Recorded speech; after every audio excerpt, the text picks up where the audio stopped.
Muy buenos días a todos nuestros participantes y a los que nos están viendo en la transmisión en Facebook. Mi nombre es Denis Mamani, coordinador académico del Centro de Arbitraje y Resolución de Disputas San Cabo Internacional. El día de hoy, como todos los sábados, venimos realizando webinars académicos con el fin de fortalecer las capacidades y conocimientos de todos nuestros usuarios. Tenemos el grato honor de invitar al doctor Renzo Ruiz, quien nos va a deleitar con su ponencia con el tema las medidas cautelares en las juntas de resolución de disputas. Doctor, muy buenos días, ¿cómo está? Hola, buen día a todos y en principio muchas gracias por la invitación. Bien, doctor, déjeme presentarlo, por favor, antes de iniciar su Ok, ponencia. El doctor es abogado, tiene un máster en gerencia pública, es miembro de la Sociedad Peruana de Derecho de la Construcción, de la Asociación Latinoamericana de Derecho de la Construcción, del Asian International Arbitration Center, profesor de arbitraje en contratación pública y estructuración financiera de proyectos. Es especialista en arbitraje por la PUC, especialista en Derecho de la Construcción por DESAN, especialista en financiamiento de proyectos por la PUC, es especialista en administración de contratos por la ESAN, en las asociaciones público-privadas de la BIPCAT, proyectos activos en AP, obras por impuestos por la ESAN y especialista en contrataciones del Estado y derecho administrativo por la PUC. Asimismo, asesora en la ejecución y administración contractual de derechos de proyectos de infraestructura, así como en litigios derivados de dichos proyectos, con una cartera valorizada en 600 millones de soles. Bien, doctor, antes de iniciar, solicitar a los participantes para que puedan ser interactivos, pueden desarrollar sus preguntas mediante el chat o solicitando el uso de la palabra. Bien, doctor, puede iniciar usted con su ponencia respecto a las medidas cautelares en las juntas de resolución de disputas. ok, sí. Te agradezco mucho, Denis, por esa tingencia, porque en realidad no tengo la intención de hacer una ponencia. Lo que me gustaría es que discurramos en una conversación. Veo bastantes nombres de pesos pesados conectados aquí, de ingenieros que son adjudicadores.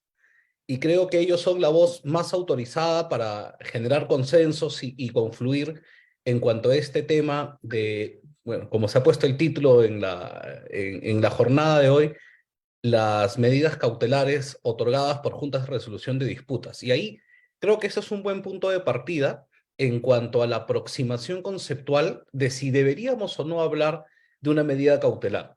Y claro, sin perjuicio de que esta conversación debe fluir en los términos más sencillos y más claros posibles, hay algunas atingencias de carácter estrictamente jurídico y sobre todo constitucional y procesal que son necesarios poner sobre el tapete para poder hacer un correcto análisis acerca de esta institución.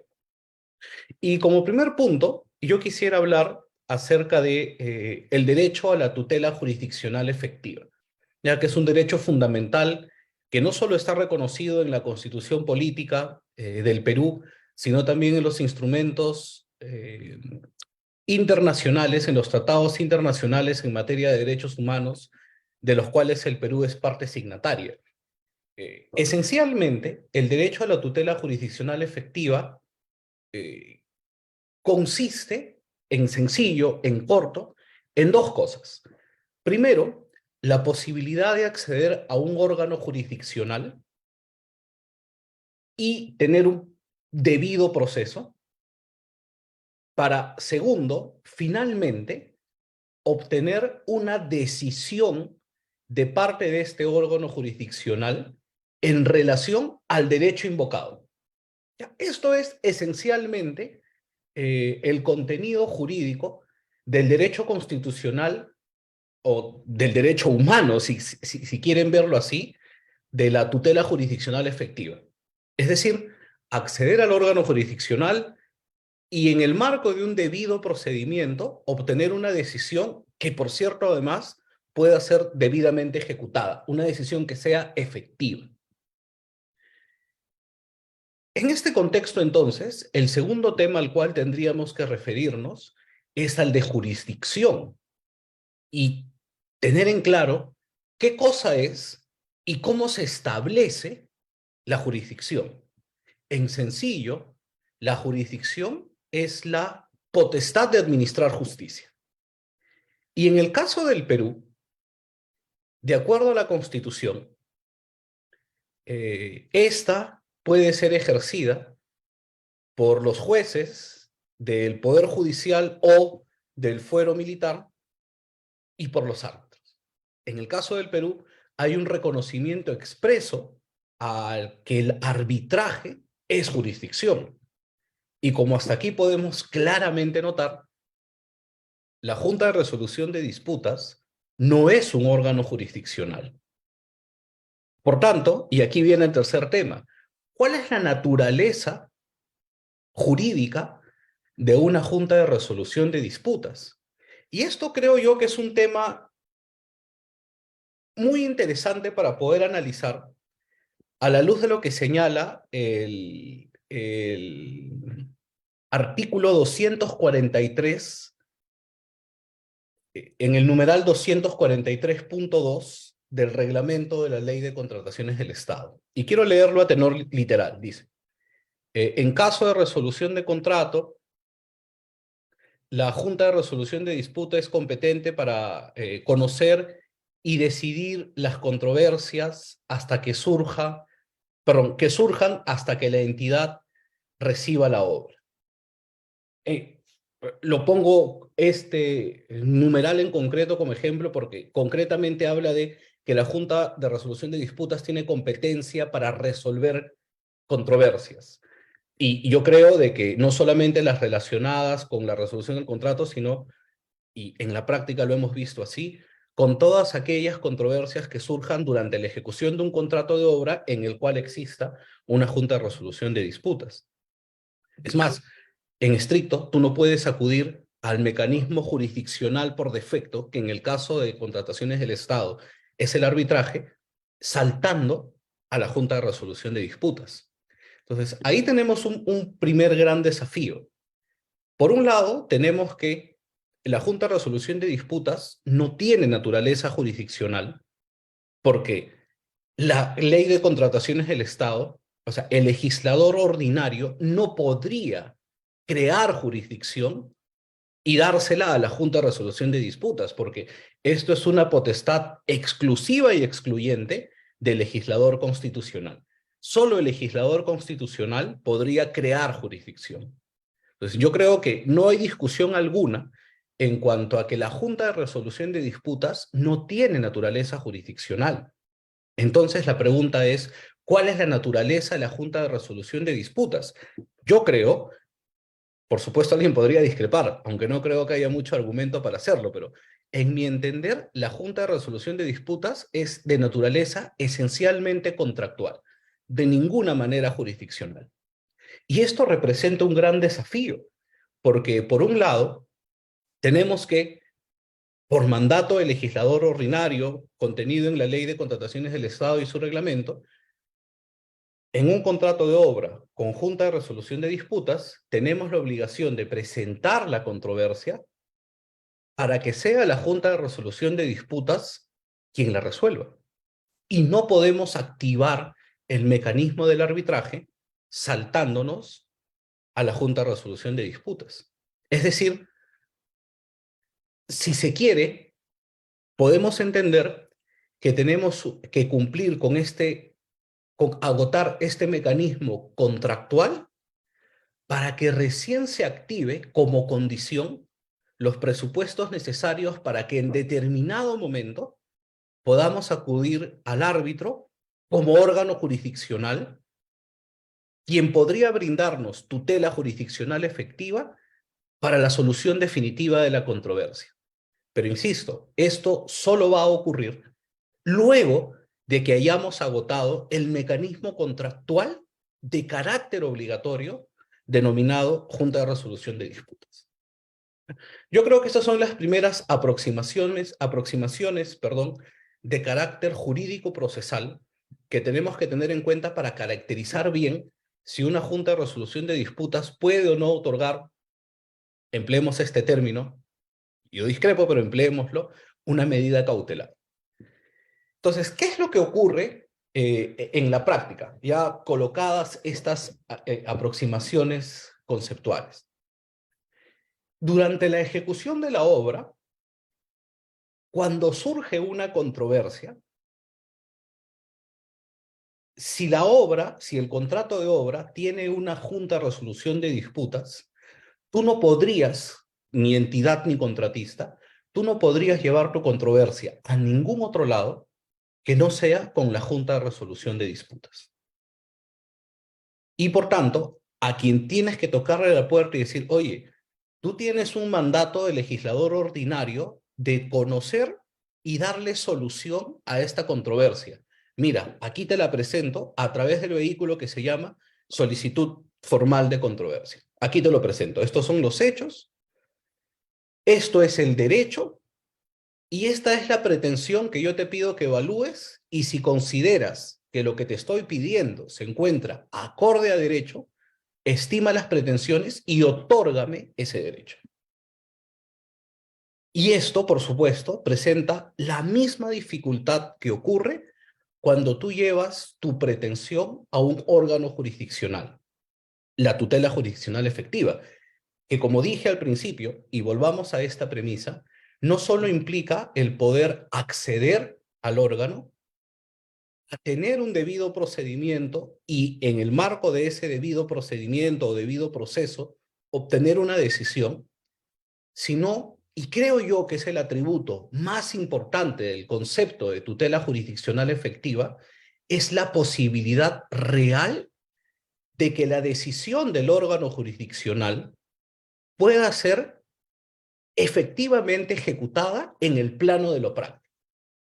De otro modo, la existencia de tutela procesal o jurisdiccional efectiva como derecho constitucional, como derecho fundamental, carecería por completo de sentido y la reduciríamos a un mero formalismo si no hay posibilidad real de darle una efectiva ejecución a este derecho que ha sido evaluado, estimado y otorgado por el juzgador. Por ejemplo, en el caso de las juntas de resoluciones de disputas, ¿qué pasa si tú estás discutiendo un incumplimiento de plazo? Tu pretensión es, oye, yo presenté una solicitud de ampliación de plazo por X motivo, con o sin razón, la entidad que tiene el monopolio de la decisión me denegó la solicitud de ampliación de plazo. Yo considero que la solicitud de ampliación de plazo está bien presentada. Hice mi anotación de inicio de causal, señalé el riesgo, evidencié la afectación a la ruta crítica, mi anotación de cierre de causal, presenté la solicitud de ampliación de plazo dentro de la formalidad del plazo previsto, como el cumplimiento de las formalidades. O sea, no había ninguna razón para que la entidad deniegue la solicitud, pero a pesar de eso lo hizo. Y es por ello que, en mi opinión, surge una controversia que presento ante la Junta de Resolución de Disputas. Listo. Entonces, en el marco de lo que se haya pactado en el contrato tripartito y en el reglamento de la institución que administra la Junta de Resolución de Disputas, el adjudicador tramitará dentro de un determinado plazo la controversia y finalmente la resolverá a través de una decisión, que por cierto es de carácter obligatorio, salvo el derecho que asiste a las partes de reservarse, o más bien dicho, sin perjuicio del derecho que asiste a las partes de reservar su cuestionamiento para someterlo a arbitraje. Hasta ahí ningún problema y teóricamente todo formidable. Pero no hay que perder de vista los efectos prácticos de la decisión, sobre todo porque en situaciones como esta, donde lo que se discute a los efectos del ejemplo es el plazo, esta pretensión relacionada con que se apruebe la ampliación de plazo está relacionada con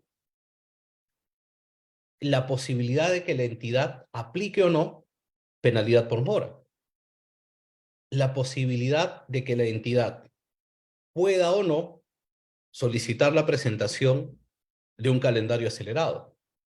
E inclusive con el riesgo latente de que por acumulación del monto máximo de penalidad por mora o por incumplimiento del calendario acelerado, la entidad simple y llanamente pueda tomar la decisión de resolver el contrato.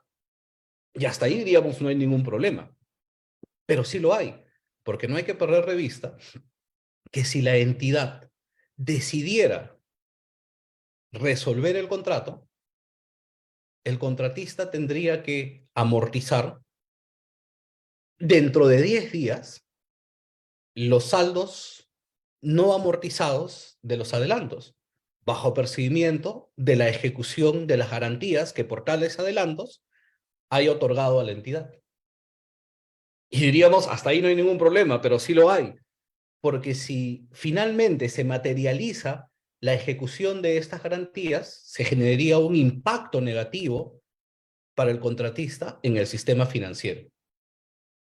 Y podríamos decir que hasta ahí no hay ningún problema, pero sí lo hay, porque claro, en el escenario en que efectivamente la entidad, como representante de los legítimos intereses del Estado, tenga la razón y no haya mérito para otorgar la ampliación de plazo y por tanto sí haya sido correcta la aplicación de penalidad por mora o la exigencia al contratista de presentar un acelerado o incluso la resolución del contrato y que de ello derive el requerimiento de amortización y ante su incumplimiento la ejecución de las cartas fianzas, por supuesto que nadie tendría por qué poner ninguna nota de protesta porque sería el ejercicio del legítimo derecho del Estado de activar los mecanismos que la ley le otorga para garantizar el cumplimiento de las finalidades públicas y la mejor gestión de estos fines públicos, y no habría ningún problema. Pero,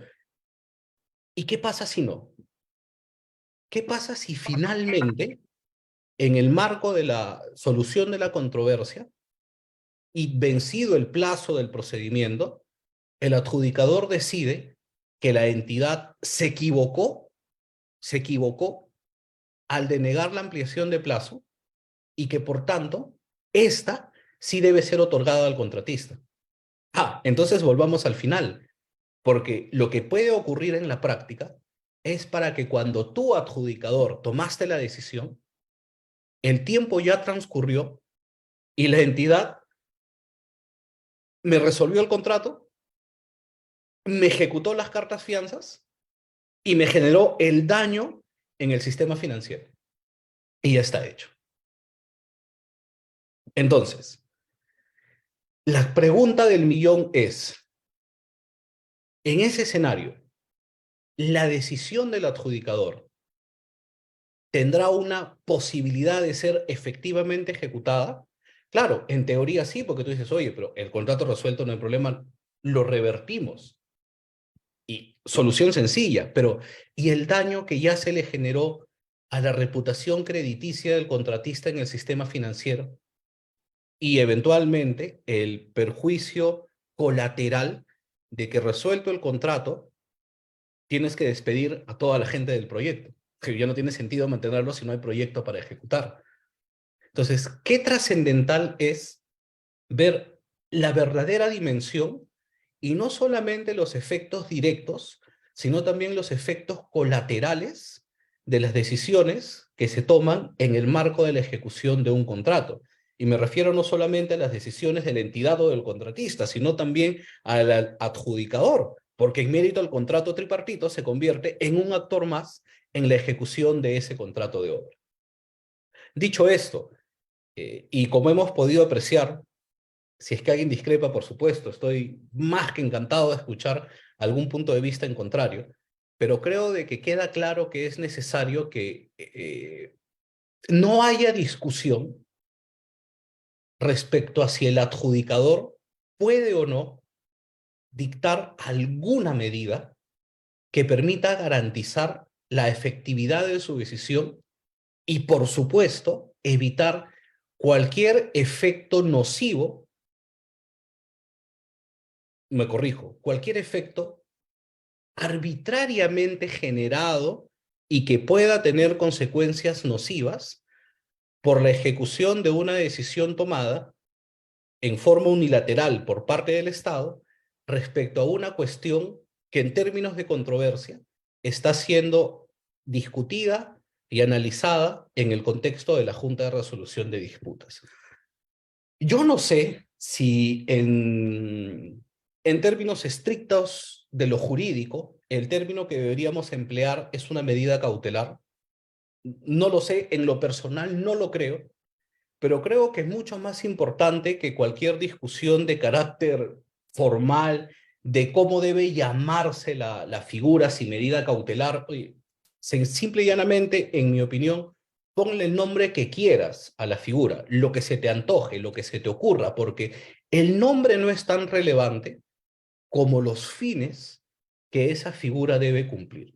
Yo creo, basado en experiencias propias, eh, en asesoría en ejecución de contratos de obra, que es fundamental, es súper necesario que a todos nos quede claro que el adjudicador sí podría, o más bien dicho, sí tendría, no que podría, sino que sí tendría que dictar alguna medida que garantice la efectividad de su decisión y que en tanto la controversia sometida a su conocimiento se resuelva, se mantengan las cosas como están, se mantenga el status quo. Claro, en términos procesales estaríamos hablando de una medida cautelar de no innovar, que sería lo ideal, pero en mi cabeza y en la de muchos procesalistas hace cortocircuito de, oye, eh, ¿cómo te otorgo una medida cautelar si no soy jurisdicción? Y en mi caso personal, yo recibí una decisión que expresamente decía eso. Yo no te puedo otorgar una medida cautelar porque yo no soy árbitro. Solo los árbitros pueden otorgar medidas cautelares. Y claro, en el sentido estricto de la palabra, yo creo que sí, concuerdo. O sea, en el sentido estricto de la palabra, una medida cautelar es un instrumento accesorio de la acción, ¿no? Porque tiende a garantizar el cumplimiento de la pretensión. Listo. ¿Qué es la acción? La acción es el vehículo para solicitar la tutela jurisdiccional efectiva. ¿Quiénes pueden otorgar tutela jurisdiccional efectiva? Solo los órganos jurisdiccionales. ¿La Junta de Resolución de Disputas es jurisdiccional? No. En consecuencia, no puede otorgar medidas cautelares. Ok, si hacemos ese análisis formal, yo estaría de acuerdo de que efectivamente una Junta de Resolución de Disputas no puede otorgar una medida cautelar porque no es un órgano jurisdiccional. Conceptualmente de acuerdo, pero a los efectos prácticos, en total desacuerdo. Porque no tiene sentido, o sea, no tiene coherencia que tengamos un mecanismo de carácter contractual al cual nos encontramos obligados a acudir antes de acudir al jurisdiccional. O sea, no hay forma de acudir al jurisdiccional si no agotamos primero el mecanismo contractual y que este mecanismo contractual no pueda disponer de una medida que garantice que la decisión del mecanismo contractual va a poder ser efectivamente ejecutada. Entonces, creo que debemos llevar la discusión a un plano más allá de lo estrictamente formal, o más bien dicho, a un plano más allá de lo procesalmente formal, y entender, y partiendo de esta premisa, y por eso me parecía importantísimo aclararlo, reconocer que en efecto la Junta de Resolución de Disputas no es un órgano jurisdiccional, es un mecanismo contractual, y en tal contexto no existe ninguna razón, ni una sola, ni en la Constitución, ni en ninguna ley, que impida que en el contexto del mecanismo contractual se pueda dictar una medida que asegure que la decisión que en el contexto de dicho mecanismo contractual vaya a tomarse garantice la efectividad, la posibilidad de que efectivamente sea ejecutada tal decisión. Y es un tema sin duda polémico, y creo yo que algo que está en el tintero, y bueno, fiel a nuestra costumbre, a nuestra cultura de lo jurídico, que si no lo hemos puesto sobre el papel, la vamos a pensar 1 millón de veces para hacerla. Yo me animaría a afirmar que sin duda es uno de los pendientes de mayor brillo en la reforma al marco normativo de la contratación pública. Soy de la opinión, y eso es una opinión personal, por supuesto, cualquiera puede discrepar. Yo soy de la opinión que debería detallarse en forma clara para que a nadie le quede duda de que al adjudicador, a la Junta de Resolución de Disputas, le asiste no solo el derecho, sino la obligación de dictar, a ver, para ponerlo en términos latos, de dictar una medida provisional que asegure al proyecto. Y yo quiero terminar cabalmente mi discurso desarrollando este concepto. El rol de, del adjudicador o de la Junta de Resolución de Disputas su deber es para con el proyecto. Porque, insisto, no es jurisdicción. O sea, el rol, claro, o sea, nadie dice que la Junta de Resolución de Disputas no tenga la competencia, también en términos latos, para conocer la controversia, porque es lo que expresamente dice el reglamento de la Ley de Contrataciones del Estado, que la Junta de Resolución de Disputas conoce controversias. ¿Ok? Pero, a diferencia de lo que ocurre con un órgano jurisdiccional, como en el caso de contrataciones del Estado, con el árbitro, con el tribunal arbitral, su rol es para con la controversia. La Junta de Resolución de Disputas más bien tiene un rol mucho más simpático, tiene un rol preventivo. El rol de la Junta de Resolución de Disputas es para con el proyecto. Y así lo dice claramente el artículo 243 en su numeral 243.1. La Junta de Resolución de Disputas promueve que las partes logren prevenir y resolver eficientemente las controversias. O sea, su rol no solamente es un rol de solución de controversias, que es lo que haría un árbitro o un tribunal arbitral. Su rol es un rol de prevención de controversias. Y por tanto, lo que podemos leer, lo que se desprende de este rol, es que la Junta de Resolución de Disputas tiene una obligación para con el proyecto.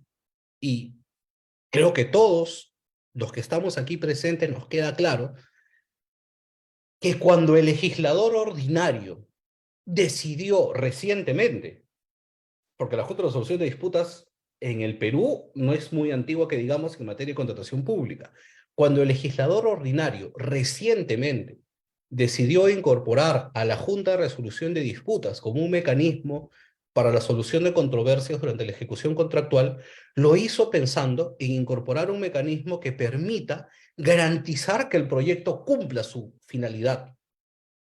Y es por eso que se le incorporó el rol de prevenir los conflictos, porque lo que termina perjudicando y literalmente asesinando a un proyecto son los conflictos que surgen entre las partes, esos desacuerdos. Entonces, se decidió incorporar a la Junta de Resolución de Disputas para evitar la escalada de esos desacuerdos a un punto en el que ya no sea viable para las partes seguir adelante con el proyecto. Ahora, yo creo de que esto aplica del mismo modo a los proyectos públicos y a los proyectos privados, pero sin duda, yo creo que no debemos dejar de ver por el prisma de la gestión del interés público, porque en un proyecto privado, si el proyecto se trunca, quienes se perjudican es el propietario y sus stakeholders. Son intereses privados, al fin y al cabo, que no digo que no sean igual de legítimos, pero digo que sin duda lo que va a prevalecer siempre es el interés público, que es el que se perjudica en el caso de contrataciones del Estado en la ejecución de una obra pública cuando el proyecto se trunca. Yo vivo en Tacna y en Tacna tenemos parado desde el 2020 el hospital regional, una obra de más de 300 millones de soles que no pudimos utilizar en el peor momento de la historia sanitaria del planeta, que fue la emergencia sanitaria por COVID-19. No se pudo utilizar el hospital porque hubo una controversia sobre la resolución de contrato. Y hoy, 3 años después, ese hospital sigue sin poder utilizarse por esta controversia. Ahí no hay un perjuicio privado. Ahí nos está perjudicando quien mandó a ejecutar la obra, que fue el gobierno regional de Tacna. Ahí quien se está perjudicando son los 300.000 residentes en la ciudad de Tacna que no pueden acceder a un servicio hospitalario y a la prestación de salud, que por cierto es también un derecho fundamental. Esto es el prisma con el que debemos analizar las cosas que suceden en un contrato de obra. Insisto, no digo que no tengamos que ver este tipo de consideraciones en un contrato privado, por supuesto que sí, pero si en un contrato privado es relevante, imaginemos cuánto más relevante es aún en el caso de un contrato de obra pública, que finalmente ese fierro y cemento subyace sobre la necesidad pública, sobre una necesidad pública que tiene que ser satisfecha. Y esto, creo yo, y con esto termino, debería imponer sobre quienes estamos vinculados al mecanismo de junta de resolución de disputas la solemne responsabilidad de hacer cuanto esfuerzo se encuentra a nuestro alcance para evitar el daño al proyecto. O sea, nuestra razón de ser es garantizar el proyecto. Yo diría, y en algún momento hubo una discrepancia respecto a este tema con algunos colegas abogados, que los intereses del contratista pasan a segundo plano frente al proyecto. O sea, lo esencial es garantizar el proyecto, pero para que esto sea posible necesitamos una junta de resolución de disputas dinámica y un Estado que no tome decisiones arbitrarias. No digo tratemos con guante blanco al contratista que no lo merece. Lo que digo es no nos pongamos los guantes negros para atacar a todos por igual. Por eso existe un marco constitucional y un marco legal dentro del cual contratista, Estado y Junta de Resolución de Disputas deben ejercer sus funciones, insisto, teniendo como objetivo final, como cáliz de oro, la protección del proyecto y permitir, propiciar que el proyecto culmine para lograr el cumplimiento de la finalidad pública que se persigue con él. Esto es lo que quería compartir, Denis. No sé si está previsto un espacio para intercambio de opiniones. Por ahí he visto un comentario en el chat. Sí, muchas gracias, doctor. Ahora corro traslado para que puedan estar sus opiniones, todos nuestros participantes, publicadores, abogados, y también resumirlas si es que existiera preguntas en el Facebook. Hace una opinión el ingeniero León López si desea participar con el uso del micrófono. Sí, Denis, muchas gracias.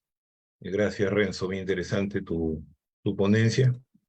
Y efectivamente, estoy de acuerdo con lo que expresas y por eso compartí algo que nos sucedió en una junta, ¿no? Efectivamente, tal cual parece que el ejemplo lo hubieras tomado de esta junta, aunque es bastante recurrente.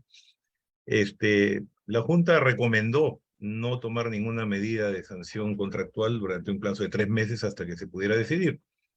Y como digo ahí en el chat, la verdad es que la entidad fue bastante proclive y aceptó, ¿no? A solo 3 meses la Junta decidió y la obra continúa. Entonces, la medida provisional quizás sea un buen mecanismo y que quede consagrado, pues no solamente dejarlo a la voluntad de las partes, ¿no? En este caso, había una buena relación entre entidad, junta, entidad contratista y junta, ¿no? Eso es lo que quería compartir. Sí, totalmente de acuerdo, ingeniero. Y esto último que mencionas creo yo que es lo más relevante, ¿no? Yo creo que la situación ideal en la ejecución de un contrato es que entendamos que no somos enemigos. Por supuesto, podemos discrepar. Y cabalmente en esa discrepancia es donde se generan espacios de mejora. Pero entidad, adjudicador y contratista de ninguna manera somos enemigos, más bien somos aliados. Y si trabajásemos bajo esa óptica, sin duda no tendríamos tantas obras públicas paralizadas, ¿no? Yo creo que junto con esto de instrumentalizar el tema de medidas provisionales, es importante también que el marco normativo de la contratación pública nos conduzca a un escenario donde dejemos de ser tan adversariales y nos convirtamos en más colaborativos. Gracias.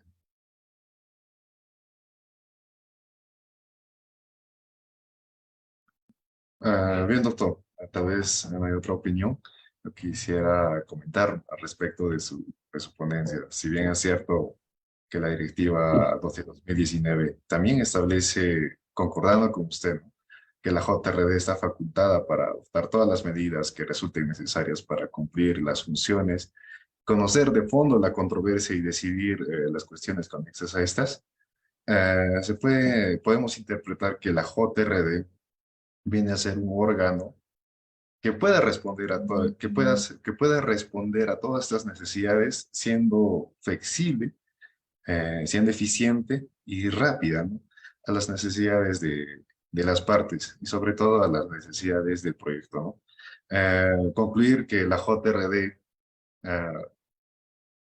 en concordancia con usted, no pueda emitir medidas cautelares y bueno, que no esté regulado en la normativa, implicaría una vulneración, como ya lo dijo, de derecho constitucional a la tutela efectiva. Pues también la entidad puede ser una solicitante respecto a una medida cautelar en una contratista. Hay escenarios similares, ¿no? Igual que la contratista, pero en este caso creo que la JRD tiene esa naturaleza de ayudar al proyecto, creo yo, ingeniero. Sí, mira, Perdón. aquí hay un comentario, Denis, si me permites, de Marco Agama, y me parece muy importante lo que señala Marco, ¿ah? Yo estoy totalmente de acuerdo. Dice, bueno, no sé si está presente Marco y quiere activar su micrófono para hacer uso de la palabra, si es que no, yo lo leo. Entonces, demos un ratito a ver si Marco se anima a intervenir. Marco Agama.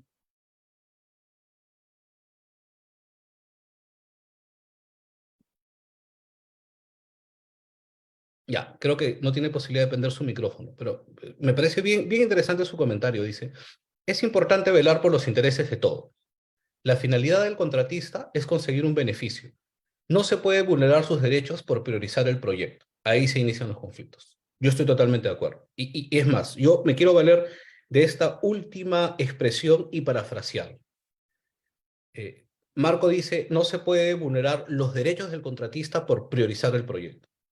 Yo lo parafrasearía diciendo, no se puede priorizar el proyecto vulnerando los derechos del contratista, ni tampoco los derechos de la entidad. O sea, si se vulnera los derechos de una parte, no estás priorizando el proyecto. La única forma de priorizar el proyecto es no vulnerando los derechos de nadie, porque, y lo dice la ley de contrataciones del Estado, el paradigma en la ejecución de un contrato es que hay un equilibrio en los intereses y obligaciones que a las partes le corresponden. Si el equilibrio se rompe, se cae el proyecto. Y es por esto, recordemos, el artículo 34 prevé un mecanismo para la restauración del equilibrio. Cuando hay alguna situación, claro, sí, habla concretamente del equilibrio económico-financiero, pero yo creo que esa es una premisa que aplica para todo equilibrio. Equilibrio contractual en términos latos. Es imposible decir, oye, voy a priorizar, voy a cuidar el proyecto, pero al contratista le voy a desconocer todos sus derechos. O voy a proteger el proyecto, pero me voy a hacer a la vista gorda de que el contratista no está haciendo lo que debe. No, la única forma de priorizar el proyecto es salvaguardando los legítimos derechos e intereses de la entidad como el contratista. Miren, yo les comento muy rápidamente, por si alguien más quiere intervenir. Ayer participamos en una reunión en una entidad X,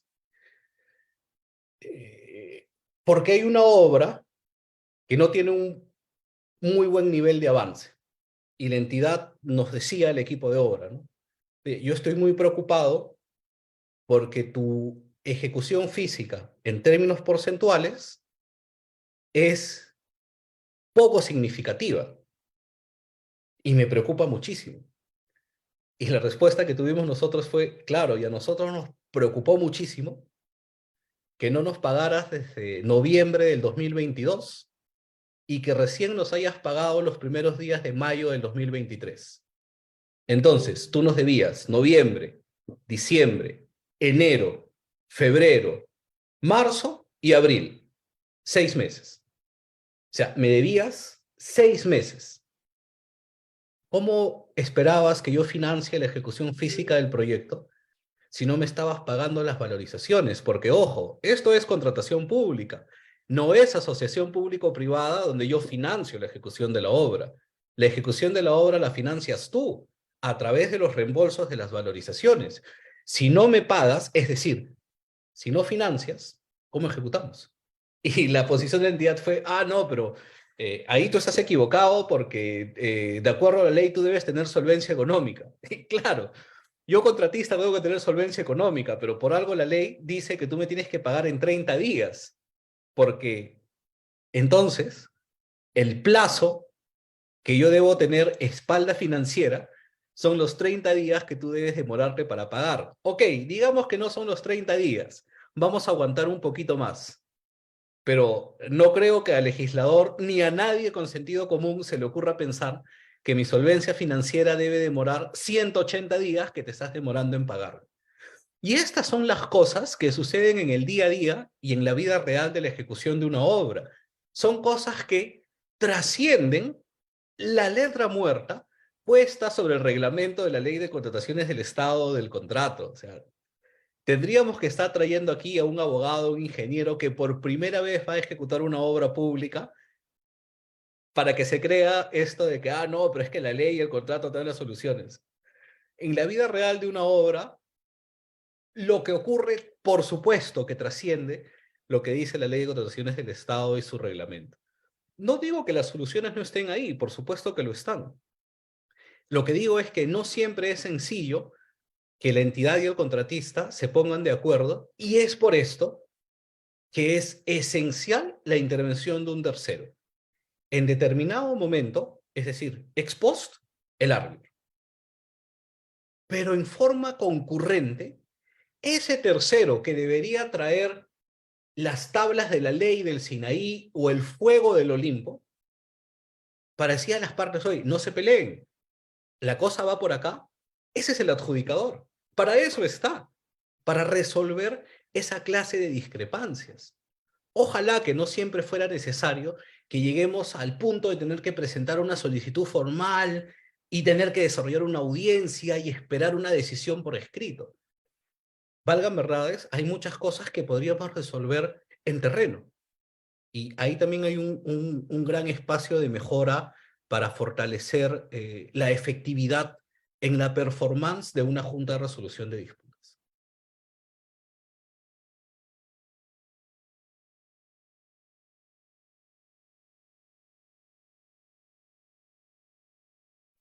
Doctor, hay una opinión del ingeniero León en Sí, el chat. Y bueno, y también Daniel Atacanga desea participar. sí, adelante. Quien quiera participar, Denis. Sí, gracias. Muy buenos días a todos. Una buena ponencia. Lo felicito, doctor. Si me permiten, sí, efectivamente, en un momento de una experiencia, estando como parte integrante de una de las partes, justo me tocó también un tema en el cual la supervisión ya exigía y por lo tanto comunicaba a la entidad respecto a un calendario acelerado, ¿verdad? El calendario acelerado que por las condiciones de justamente controversias que se habían elevado, no podía cumplir el contratista, ¿no? En ese sentido, la JRD comunicó a las partes, igual también a la supervisión, de que había pues una controversia en proceso y en tanto este esté aún en proceso y en trámite, se recomendaba pues vamos a llamarlo así, suspender esa exigencia hasta la decisión pues que se dé, ¿no? La decisión finalmente tomó la posición de las partes y también evaluó el tema del proyecto y la decisión que resultó obviamente fue beneficiosa porque finalmente las partes quedaron de alguna manera acorde con ella y sobre todo el proyecto porque se llegó a culminar, ¿no? Esa es una opinión que quería darle y a la otra respecto al escenario de una medida provisional, que por alguna razón no se podría llamar una medida cautelar, ¿no? Entonces, ahí habría que analizar, pues, si esta medida provisional puede darse como una opinión de la JRD en virtud al seguimiento, monitoreo de la obra y los desenlaces de la misma, o motivada por la parte, vamos a llamarla afectada, en la cual, mediante una decisión, baja la redundancia, decida en una posición del tipo medida provisional, ¿no? A fin de mantener, en principio, un equilibrio financiero, un equilibrio contractual, porque también sabemos, somos conocedores que cualquier tema de pago o descuento o amortización o deducción se puede llegar hasta la liquidación misma, ¿verdad? Entonces ese es un escenario en el cual podría coger la Junta para motivar este tema que puede ir en contra no solamente del proyectista, sino también del proyecto y por supuesto también de la entidad, ¿no? Correcto. Ese sería un comentario mío, no sé si lo comparte de una manera personal, igualmente agradezco por la oportunidad, gracias. Gracias, gracias, Daniel. Sí, mira, a colación de tu comentario y también del comentario del ingeniero León López respecto a la implementación de las medidas, yo creo que un factor común, eh, y hay que decirlo con todas sus letras, espero no ser altisonante, pero hay que decirlo con todas sus letras, un factor común es el miedo. En la administración pública hay mucho miedo, muchísimo.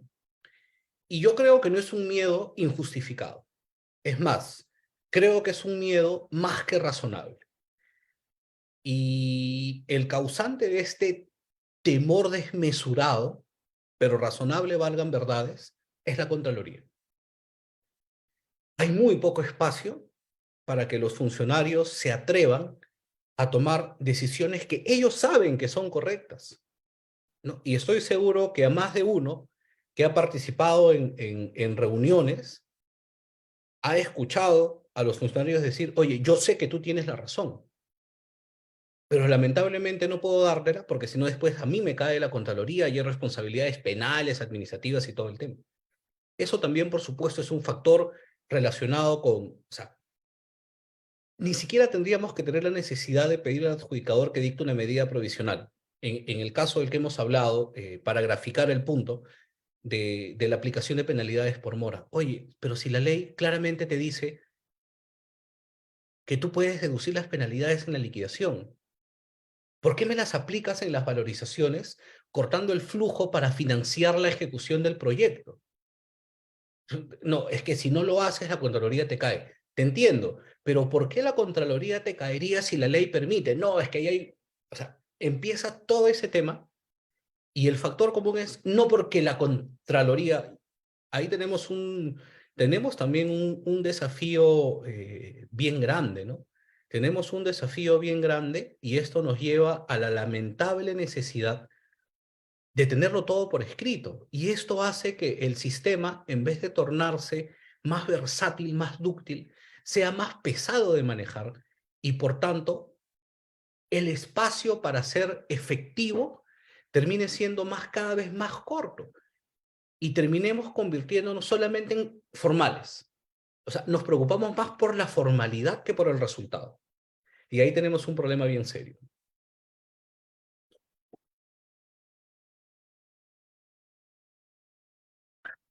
Creo que desea participar el ingeniero Marco Agama. Si podría habilitar su micro, por favor. Buenos días. Hola Inge, buen día. Sí, con gusto, con gusto. Muy buena la intervención. Buenas, ¿cómo están? Mencionando, referente al rol de la Contraloría, la licitación de por sí es adversarial, ¿no? Donde todo penalizan al contratista y ya generan de por sí un desequilibrio. O sea, se parte mal. Se parte con un contrato que es muy favorable hacia el Estado y muy desequilibrado hacia el contratista. El contratista lo asume y va adelante. Pero luego viene la intervención de la Contraloría. Los que hemos hecho alguna vez un curso con la Contraloría, su mensaje es, miren que no roben, ¿no? O sea, y su mensaje, mira que ya vamos sancionando, hace poco hemos visto en el periódico, en lo que va el año ya vamos sancionando a 4.000 funcionarios. O sea, es un logro de la Contraloría sancionar a la gente, es un logro de la Contraloría y su mal pensamiento de que la gente entra a una obra para robar. Entonces, ante ese escenario, un funcionario público que quiera trabajar bien, automáticamente ya está maniatado. O sea, ya parte mal, ¿no? Eso es un poco la realidad y que tenemos que enfrentarla como que es, ¿no? ¿Qué le defiende al profesional? La Contraloría hace poco ha regresado a su función sancionadora que le había quitado por un tiempo el TC y lo celebra como un logro. O sea, mientras más profesionales sancionen, ellos están felices. Entonces así no vamos a llegar a una reflexión básicamente de esas cosas, que tenemos una ley y tenemos una Contraloría que realmente entorpecen bastante. Ahora, me voy a lo que usted explicaba referente al hospital de Tacna. Todos conocemos un hospital que no está terminado. Es en Tacna, en Moquegua, perdón, en Camaná, que hay un hospital que está al 95%, en Cañete, que tenemos un hospital al 95%, es un lugar común. La pregunta es, ¿qué hacemos como sociedad civil para destrabar esos proyectos? El lugar común en todas las obras es lo siguiente. Tiene avance 95% físico, pero, perdón, financiero, pero si es un equilibrio, su avance físico es 90. Ese 5% el contratista quiere financiarlo a través de adicionales o ampliaciones, quizás con razón o sin razón, y la entidad quiere que el contratista lo financie con su plata. Se entra esa pelea que nunca se acaba, entonces sí tenemos las obras paralizadas. La pregunta es, ¿qué hacemos al respecto? Yo creo que ambas partes tienen que sacrificar algo. El Estado tiene que financiar más que ese 5% que está pendiente y el contratista también algo. Pero ¿cómo se llega a un punto medio legalmente para que se destraben los proyectos? Porque nos lamentamos de la cantidad de proyectos, como mencionas, está paralizado desde 2020. El de Cañete, que es un hospital que está al 95%, igual está paralizado desde el 2017, creo, pero no resolvemos el problema. Reitero entonces un poco para cerrar mi intervención, ¿qué hacemos, cómo aportamos como sociedad civil a destrabar estos proyectos? Gracias. Eso es una muy buena atingencia, ingeniero. ¿Qué hacemos como sociedad civil? Yo creo dos cosas, porque en realidad, y podríamos hablar de esto, no solamente toda la mañana o todo el día, sino meternos en un diplomado y nos faltaría el tiempo para tocar este tema, pero con una óptica finalista me permito resumirlo en dos medidas concretas. La primera, tenemos que reconocer que hay un problema estructural muy serio. Yo trabajo en contrataciones del Estado, en temas de obras públicas desde el 2007. Estamos hablando de que 16 años más o menos. Y en 16 años yo he visto, al menos en términos per cápita, cada 2 años hay una nueva ley de contrataciones del Estado o un nuevo cambio, ¿no? Que yo recuerdo cuando empecé teníamos la adjudicación de menor cuantía, que luego se convirtió en adjudicación de menor cuantía y contratación hasta 8 UITs, que luego evolucionó a juntarlo con la adjudicación directa simplificada y fusionaron a la menor cuantía con adjudicación simplificada y hay licitación pública y concurso público y yo no entiendo por qué hay tantos nombrecitos y tantas cositas.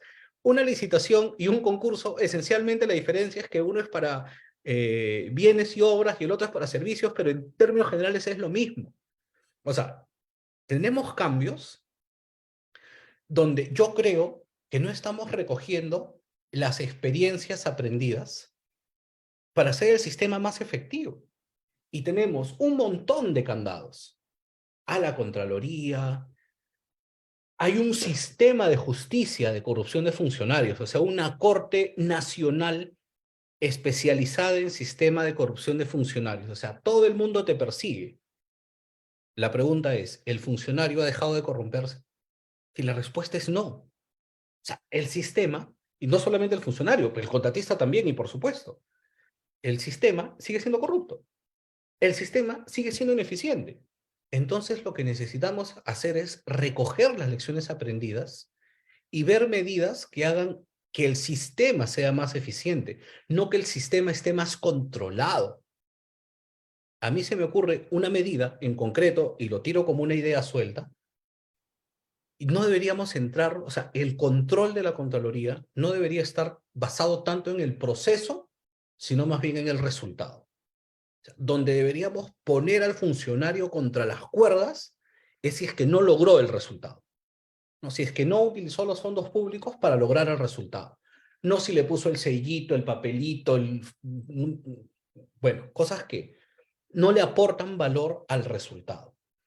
Y lo segundo, la segunda cosa práctica que podemos hacer es que los actores del sistema, que somos nosotros, ¿no? Los abogados de los contratistas, los abogados de las entidades, los adjudicadores, nosotros que somos los actores, asumir un rol protagónico y valiente, ¿no? Donde entendamos que, ok, podemos tener una discrepancia, pero no somos enemigos.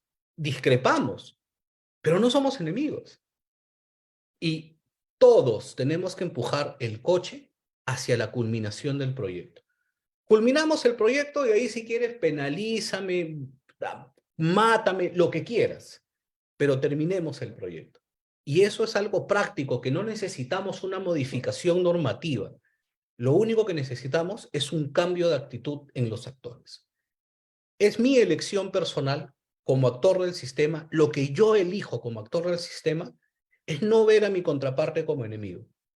Y aquí en Ancagua, creo que ellos pueden dar fe. Yo siempre entro con la mejor actitud, saludo al procurador de la entidad. Hasta si estuviéramos en una audiencia presencial, hasta le daría un abrazo, de repente un beso en la frente. Toca la campana de inicio del combate. En el ring nos masacraremos. Suena el ring de que acabó el combate y nos volveremos a abrazar y nos iremos tranquilos. Porque creo que también mucho tiene que ver con nuestra predisposición. No necesitamos un cambio normativo para ser mejores actores. Si cada uno de nosotros, abogados de los contratistas, abogados de las entidades y adjudicadores, tomamos la decisión individual de centrarnos en el éxito del proyecto, ahí tenemos una gran oportunidad de darle una mejora y una mayor dinámica al sistema. Listo, Denis. Muchas gracias. Bien, ingeniero. Bien, gracias, doctor. Si no hubiera más intervenciones, por favor, nuestros participantes. Creo que eso es todo, doctor. Bueno, hay una intervención última, doctor. Adelante, ingeniero Daniel. Sí, muy amable, muchas gracias. Justamente cuando se mencionaba el tema de la Contraloría, de pronto el miedo de los funcionarios, sí, pues eso existe y es una realidad, ¿verdad? Quería compartir de pronto una experiencia en su momento. Este es un contrato en el cual no existía la JRD como parte del contrato, ¿no? O contrato tripartito. Un contrato de un servicio, de ejecución de una infraestructura bajo un contrato de servicio, en la cual ya había llegado a un momento bajo una figura de resolver el contrato por parte de la entidad, los funcionarios. En esa oportunidad, mi participación era como asesor en gestión de inversiones y recomendé, en todo caso, evaluando cómo había desarrollado los trabajos del contratista, una intervención económica, la cual la tomó la entidad y por lo tanto el contratista también, y se llevó a cabo la obra bajo este tema de intervención económica. La Contraloría, bajo un tema recurrente, eh, tuvo conocimiento de esta modalidad. Así que le comentó al funcionario que, bueno, no lo indica la norma para el contrato de servicios, pero tampoco la prohíbe, y sin embargo, la observación se le dará siempre y cuando no tenga éxito en esta modalidad que la entidad decidió continuar con la obra, ¿no? Bueno, la obra se culminó, para bien en todo caso, la intervención económica también tuvo éxito y más allá, la Contraloría no tuvo observaciones dado ya al final pues, de la obra, ¿no? Del proyecto, del servicio en todo caso. Yo quería participar, ya que se tocó el tema pues, de la Contraloría y este temor que pueden tener los funcionarios, ¿no? A manera pues, de compartir experiencias que se dan. Gracias. Gracias a usted. Gracias, Daniel. La intervención del señor Marco Morales.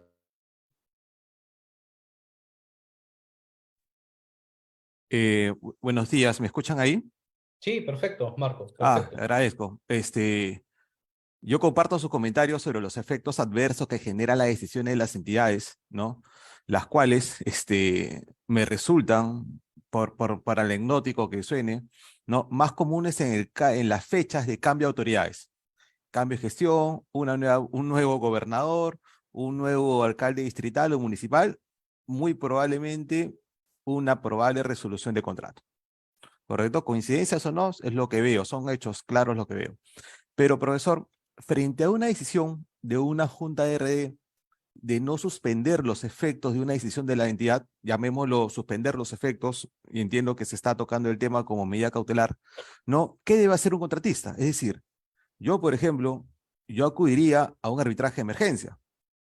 Es decir, ya agoté la Junta de RD, ahora me voy frente a un arbitraje de emergencia porque tengo el claro temor de que la entidad, frente a una resolución arbitraria, frente a una resolución en la cual previamente no sea resuelto el pedido de ampliación de plazo, no me ejecute mi carta fianza y con ello, pues, el sistema financiero voy a ser un pésimo cliente para el sistema financiero.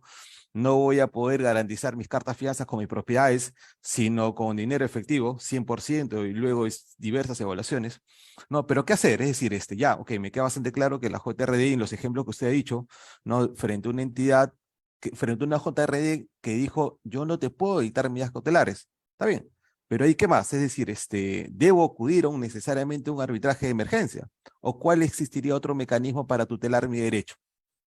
Gracias. Sí, a ver, yo creo que para dar respuesta a esto tendríamos que remitirnos necesariamente al artículo 251, ¿ya? Al artículo 251 del reglamento, porque esta decisión de no dictar la medida es evidentemente una decisión de la Junta, y para someter esa decisión de la Junta a arbitraje, el problema es que el requisito de arbitrabilidad es iniciar la controversia, o mejor dicho, someter la decisión de la Junta dentro de los 30 días hábiles siguientes a la recepción de la obra. Y esto va a generar un problema, pues, ¿no? Va a generar un problema. Y vamos a entrar a discutir no si estuvo bien o mal dictada la decisión de no otorgar la medida provisional o medida cautelar, como quieras decirle, sino de si corresponde o no en ese momento iniciar un arbitraje, ¿no? Y por eso yo creo que es con esto, o sea, con esta falta de claridad, el dilema del huevo o la gallina. Y hay una clara, o sea, si la Junta de Resolución de Disputas no dicta la medida provisional, hay una clarísima afectación al derecho a la tutela efectiva. Clarísima, clarísima. Yo, en lo personal, no creo que se pueda acudir al mecanismo del arbitraje, en este caso a través de un arbitraje de emergencia, porque no se estaría cumpliendo este requisito de arbitrabilidad, perdón, de hacerlo dentro de los 30 días a la recepción, ¿no? Por ahí puede haber una interpretación más innovadora, más fresca en cuanto a la materia, pero sin perjuicio de ello, creo que lo que sí es innegable es que va a ser una arista más a discutir dentro de ese arbitraje y finalmente también podría terminar siendo inejecutable. Y es más, la propia posición de la entidad puede ser esa medida cautelar no surte efecto porque el árbitro no era competente para dictarla debido a la oportunidad en la cual ese arbitraje está siendo iniciado, ¿no? Por ahí creo que iría la cosa. Correcto, pero frente a ese argumento totalmente válido, yo también podría argumentar que ese artículo de reglamento de contratación del Estado que usted ha hecho referencia, no es inconstitucional. Es Correcto, decir, ya, ¿no? sí. Exacto, O ¿me sea, entiende? es O como que sea, un tema de control difuso, ¿no? claramente, como usted lo ha señalado al inicio de la exposición, ¿no? Porque Sí, queda bastante claro que ya no tengo tutela, ni a nivel sí. contractual, ni a nivel legal, ¿no? O sea, me entenderá que, sí, claro, digamos, yo estoy entrando a este tema, simplemente he visto muchos temas del contrato de obra, ¿no? Junta de RD estoy entrando hace un tiempo, pero sí, pues me encuentro con arbitrariedades, me encuentro con, sí, claro, sí, tal Eres cual. el pan nuestro de cada día. Sí, ¿no? Y las arbitrariedades del Poder Judicial o de las entidades ahora se están trasladando pues a otros niveles, ¿no? Correcto. Pero, digamos, yo claramente podría argumentar un tema de control difuso acá, o sea, digamos, yo no puedo estar Sí, exento de concuerdo. tutela, ¿no? Sí, Ahora, totalmente de acuerdo. ok, le agradezco, hay que coincidamos, profesor, digamos, y siempre todos los que nos dedicamos a esto, pues siempre encontramos un problema en la Contraloría. La Contraloría lastimosamente es un problema, y es que acá, digamos, si esto es con cargo, como usted lo decía, un diplomado, nos quedaría muy corto para analizarla, pero yo creo que acá tal vez debemos partir de que las finalidades son distintas. El contratista tiene una finalidad, la entidad también tiene otra, y la Contraloría lastimosamente tiene otra finalidad. Como le decía hace un compañero hace un momento, la finalidad de la Contraloría es tal vez, no, tal vez no, es sancionar. Mientras más sancione, mientras más denuncias supuestas se hayan presentado por el robo, por temas de anticorrupción, están logrando su finalidad. Pues yo creo que la Contraloría o algún agente de la Contraloría deberíamos incorporarlas a las normas que regulan directamente la ley de contrataciones del Estado y reglamento, ¿no? Porque no existe otra, no existe que todos tenemos una finalidad, contratista, entidad, JRD, arbitraje, pero la Contraloría tiene otra. No Sí, pues. sabemos. Hay que Sí, hacer ahí eso. varias reformas estructurales, ¿no? El tema es muy extenso, es muy complejo, por supuesto, pero como decía en mi intervención anterior, porque ya, reformas estructurales hablamos pues de medidas de largo plazo, creo que también el cambio está en nuestras manos, ¿no? Nosotros podemos ser, y estoy plenamente convencido de que podemos ser mejores actores en el sistema. Podemos portarnos mejor, podemos aportar más desde nuestro escritorio, desde nuestra posición en el proyecto, podemos aportar más a que el tema se consolide en un mecanismo plenamente efectivo. Yo diría, para la solución de controversias, sí, por supuesto que es importante, pero de los roles de una junta de resolución de disputas, a mí en lo personal el que más me gusta es el rol de prevenir las controversias, ¿no? Y todos tenemos la obligación de contribuir con esto, aportando nuestro conocimiento, nuestra experiencia y haciendo todo desde la esquina de la buena fe. Perfecto, gracias, profesor. Bien, doctor. Creo que ya no hay más intervenciones por parte de los participantes. Bueno, César, ingeniero César, ¿desea participar? Sí, una participación. Bueno, yo sí saludo lo que ha dicho lo último el doctor, ¿no? En el sentido de que todo es prevención. Nosotros como ingeniero, yo soy ingeniero civil y bueno, tengo 25 años de ingeniero, he trabajado en diferentes lados, tanto como supervisor, como contratista, he trabajado en el Estado también, y en el Estado he sido supervisor, he sido funcionario público, también he trabajado en la Contraloría. Y lo que rescato de lo que ha dicho el último doctor es eso. Yo ahora soy adjudicador, ¿no?